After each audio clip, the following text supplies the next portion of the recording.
Hello friends, welcome to my channel. நம்ம இன்றைக்கி வந்து தட்டை செய்ய போகிறோம். நம்ம சேனலை பார்த்துட்டு லைக் பண்ணுங்கள், ஷேர் பண்ணுங்கள், சப்ஸ்கிரைப் பண்ணுங்கள். வாங்க வீடியோக்குள்ளே போகலாம். ஒரு பவுல் எடுத்துங்க. அதில் வந்து 1 கப் வந்து அரிசி மாவு சேர்த்துங்க. 1 கப் அரிசி மாவுக்கு வந்து 1/4 கப் வந்து பொட்டுக்கடலை மாவு சேர்த்துங்க. இந்த ப்ரொப்போர்ஷன் 1:4 அந்த ப்ரொப்போர்ஷனில் சேர்த்துக்குங்க.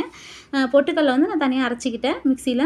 அதில் வந்து தேவையான அளவு வந்து உப்பு சேர்த்துக்கிட்டு ஃபஸ்ட்டு இந்த மாவு வந்து நல்லா மிக்ஸ் பண்ணி விட்டுங்க. உப்பு வந்து எல்லா மாவுலையும் வந்து கரெக்டாக ஈவனாக ஸ்ப்ரெட் ஆகணும். இதுக்கு தேவையான அளவு உப்பு வந்து பதம் பார்த்து சேர்த்துக்குங்க.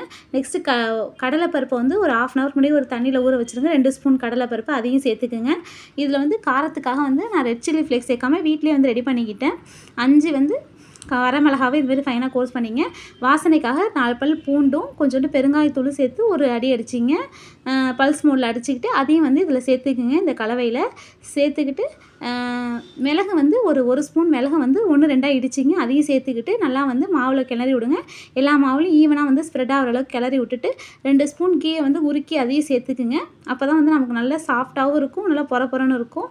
எல்லாமே நல்லா வந்து பிணைஞ்சு விட்டுக்குங்க. நெக்ஸ்ட்டு வந்து வெதுவெதுப்பான தண்ணி ஊற்றி கொஞ்சம் கொஞ்சமாக, ஓகேவா, தண்ணி நிறைய ஊற்றிடக்கூடாது. மாவு வந்து ஒரு சப்பாத்தி மாவு பதத்துக்கு வர அளவுக்கு வந்து கொஞ்சம் கொஞ்சமாக ஊற்றி பிணைஞ்சு எடுத்து வச்சுருங்க. ஒரு 5 மினிட்ஸ் கழித்து கையில் இதுமாரி தட்டை மாரி தட்டி வச்சிங்க. தனியாக வந்து தட்டை ரெடி பண்ணி வச்சுருங்க.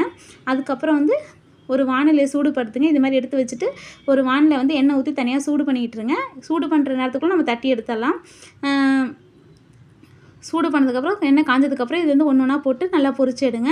அதாவது மீடியம் ஃப்ளேமில் தான் வைக்கணும், ரொம்ப ஹை ஃப்ளேமில் வச்சுக்காதீங்க. தட்டையோட கலர் வந்து சேஞ்ச் ஆகிடும். அப்போ வந்து நல்லா நமக்கு உள்ள ஒரு டேஸ்ட் கிடைக்காது. அதனால் வந்து இந்தமாரி இதில் போட்டுக்குங்க. போட்டு 2 பக்கமும் நல்லா பிரட்டி எடுங்க. பாருங்கள், இப்போ கலர் நல்லா சேஞ்ச் ஆகுது. மீடியம் ஃப்ளேமில் தான் வைக்கணும், ரொம்ப ஹை ஃப்ளேமில் வச்சிடாதீங்க, கலர் சேஞ்ச் ஆகிடும். ஓகேவா? இதுமாரி சேஞ்ச் ஆனதுக்கப்புறம் எடுத்து சர்வ் பண்ணிங்கன்னா ரொம்ப சூப்பராக இருக்கும் ஃப்ரெண்ட்ஸ். பசங்களுக்கு செஞ்சு கொடுங்க, நல்லா விரும்பி சாப்பிடுவாங்க. நம்ம சேனலை பார்த்தா லைக் பண்ணுங்கள், ஷேர் பண்ணுங்கள், சப்ஸ்கிரைப் பண்ணுங்கள், கொஞ்சம் சப்போர்ட் பண்ணுங்கள். இந்த வீடியோ உங்களுக்கு பிடிச்சிருக்கா அப்படிங்கிறத வந்து கமெண்ட்டில் தெரிவிங்க. தேங்க்யூ ஸோ மச் ஃபார் வாட்சிங்.